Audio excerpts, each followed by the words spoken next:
आज इस दुनिया के अंदर हर एक मनुष्य, हर एक जीव, हर एक गुरमुख की यही इच्छा है कि उसका मन हमेशा शांत रहे और मन की शांति उसे हरदम मिलती रहे। यही उसकी इच्छा होती है और इसी इच्छा को लेकर मनुष्य जो है ज़िंदगी में कर्म करता है कि मैं घर परिवार जायदाद इकट्ठी कर लूँ तो मुझे सुख मिलेगा। जब वह चीज़ें इकट्ठी कर लेता है तो उसके पास तब भी सुख नहीं मिलता उसे। फिर वह सोचता है मैं कोई और चीज़ इकट्ठी कर लूँ तो मुझे सुख मिलेगा।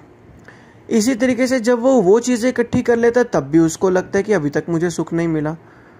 तो ऐसे करता करता अपनी ज़िंदगी को पूरा बर्बाद कर देता है। उसके पास संसारिक सामान तो एकत्रित हो जाते हैं लेकिन मन की शांति, सच्चा सुख और सच्चा आनंद उसे प्राप्त ही नहीं हो पाता। ठीक इसी प्रकार से ऐसा क्यों होता है? क्योंकि मनुष्य गलत जगह पर सही चीज़ ढूंढ रहा है। मनुष्य को, आम संसारी लोगों को ये लगता है कि जब हम घर बार जायदाद बना लेंगे, पैसा होगा तो हमारे अंदर एक शांति रहेगी, जीवन आनंद से व्यतीत होगा। लेकिन अगर इसके को ध्यान से और बारीकी से समझे, वक़्त के संत महापुरुष हमें फरमाते हैं कि इस संसारिक पदार्थों को इकट्ठा करके अगर तुम ये सोचो कि तुम्हें जीवन में सुख मिलेगा तो ऐसा कदापि नहीं हो सकता। हर एक चीज़ को खरीदने के लिए, हर एक चीज़ को लेने के लिए उसकी पर्टिकुलर जो है दुकान या शॉप जो है बनी होती है।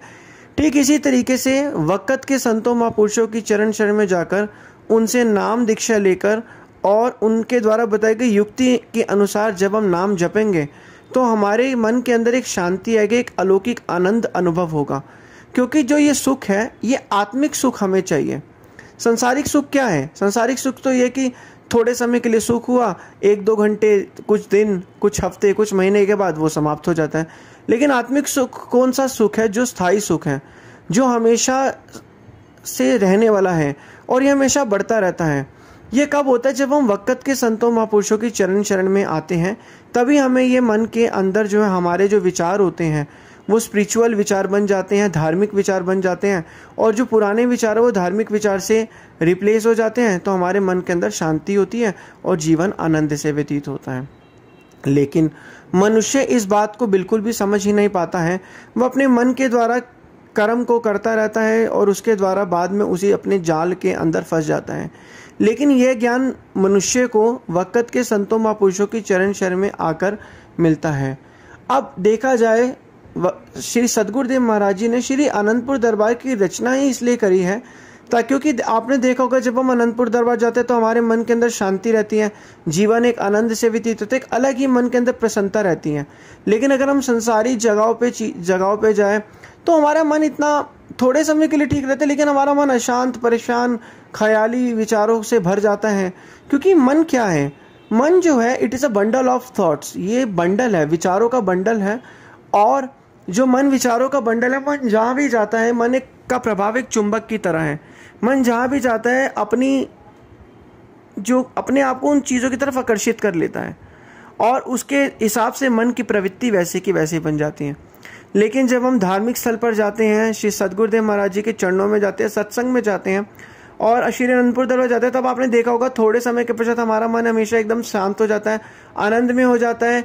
एक अलग ही अंदर से जो है एक शांति हमें अनुभव होती है, महसूस होती है। ठीक इसी तरीके से हम लोग जो है वो गलत जगह पर जो है, जो आजकल आम मनुष्य जो वो गलत जगह पर सही सुख की खोज कर रहे हैं। लेकिन उसे ये नहीं पता कि उसे सही सुख तो मिलेगा ही मिलेगा, लेकिन उसे सही सुख के लिए उस सही जगह पर जाना पड़ेगा। और ये सिर्फ और सिर्फ सतगुरु का नाम, प्रभु का नाम, भगवान की शरण में जाकर ही उसे सच्चा सुख और सच्चा आनंद प्राप्त होता है। अब मनुष्य के इसी कारण ही मनुष्य का जो है, जीव का जो मन है वो परेशान रहता है, वो दुखी रहता है, उसके अंदर नाना प्रकार के विचार चलते रहते हैं। यह मनुष्य को समझ नहीं आता, क्योंकि समझ तो तब आएगा जब वो एक सही वक़्त के पूर्ण संत महापुरुषों की चरण शरण को ग्रहण करेगा, तब उसे सच की परख पता चलेगी कि सच क्या झूठ है। लेकिन आम संसारी लोग सोचते हैं अरे मन अभी भटक रहा है, मन परेशान कर रहा है, क्यों ना एक काम करते हैं, थोड़े समय कहीं हो आते हैं, कहीं घूम आते हैं। लेकिन वो मन कब तक शांत होता है? जब तक वो वहाँ से हम घूम के नहीं आते, वो तब तक ही मन शांत रहता है। उसके बाद वो मन दोबारा से वैसे का वैसे बन जाता है। क्योंकि मन को शांत करने के लिए हमें निरंतर भजन अभ्यास करना पड़ेगा, निरंतर भक्ति करनी पड़ेगी। जो वक़्त के संतों महापुरुषों ने हमें नियम बताए हैं, 5 नियमों की पालना करनी पड़ेगी, तभी हमारा मन जो है वो शांत होगा और एक अलौकिक आनंद जो हमें प्राप्त होगा। लेकिन मनुष्य इस बात को समझ नहीं पाता है। जब तक उसे समझ आती है उसकी उम्र निकल जाती है, और उसके बाद क्या कहते हैं, वो फिर पछताता है। कहते हैं ना, अब क्या पछताएगा, अब चिड़िया चुग गई खेत। इसलिए संतों महापुरुषों ने जो भक्ति के 5 नियम बनाए हैं, श्री आरती, पूजा, सेवा, सत्संग, सुमिरन, दर्शन, ध्यान, और कहा है कि ये जो लक्ष्मण रेखा जैसे होती है, इसी तरीके से 5 नियम की लक्ष्मण रेखा के दायरे में जो रहेगा और जो गुरु दरबार की सेवा करेगा, सेवा करने से मन शुद्ध होता है और मन डाउन होता है, और वो जब मन झुका हुआ होता है, डाउन होता है, वो भक्ति के अंदर लगता है। ठीक इसी तरीके से जितना हो सके जब वो भजन अभ्यास करेगा तो मन के अंदर एक अलग ही शांति आती है, एक अलग ही आनंद आता है, एक अलग ही जीवन के अंदर एक जो है वो आनंद में जीवन व्यतीत होता है। तो यही संत महापुरुष फरमाते हैं, बार बार अपने वचनों में फरमाते हैं कि सुख नाही रे हरि भक्ति बिना सुख नाही। सुख तो भक्ति के बिना सुख है ही नहीं। चाहे आप जो मर्जी सोच लो कि आप ये चीज़ें एकत्रित कर लो, संसारिक सामान को इकट्ठा कर लो, लेकिन सुख आपको कदापि नहीं मिल सकता। अगर आपको सच्चा सुख पाना है तो आपको वक़्त के संतों महापुरुषों की चरण शरण को ग्रहण करके ही एक सच्चे सुख को आप प्राप्त कर पाओगे। बिना उसके आपको सच्चा सुख नहीं मिल सकता, नहीं मिल सकता, नहीं मिल सकता। चाहे आप संसारिक जितने मर्जी पदार्थों को इकट्ठा कर लो, बिना उसके आपको सुख नहीं मिल सकता। सुख तभी मिलेगा जब आप संतों की शरण में जाओगे, उनकी आज्ञा और मौज में चलोगे। लगातार जब हम संतों की शरण में जाते हैं, उनकी आज्ञा और मौज में चलते हैं, तो उनके द्वारा नियम जो होते हैं हमारे जहन में, हमारे दिल के अंदर बैठ जाते हैं। और जब मन के अंदर, कहते हैं ना, मन का प्रभाव क्या है, मन जिधर भी जाता है अपना रूप उसी के रूप को बन जाता है। तो मन के अंदर जब चारों तरफ भक्ति के विचार चलेंगे तो मन तो अपने आप ही शांत रहेगा ना, क्योंकि मन ही है जो जीव को फंसाता है और मन ही जीव को निकालता है। और मन ही एक साधन है जो आत्मा को परमात्मा से जोड़ता है। मन एक साधन हमें मिला हुआ है, इसी का अब हमें इसी का इस्तेमाल करके भक्ति करनी पड़ेगी, क्योंकि मन को ही तो लगाना है हमें भक्ति के अंदर, और मन ही है जो कहीं और भी लग जाता है।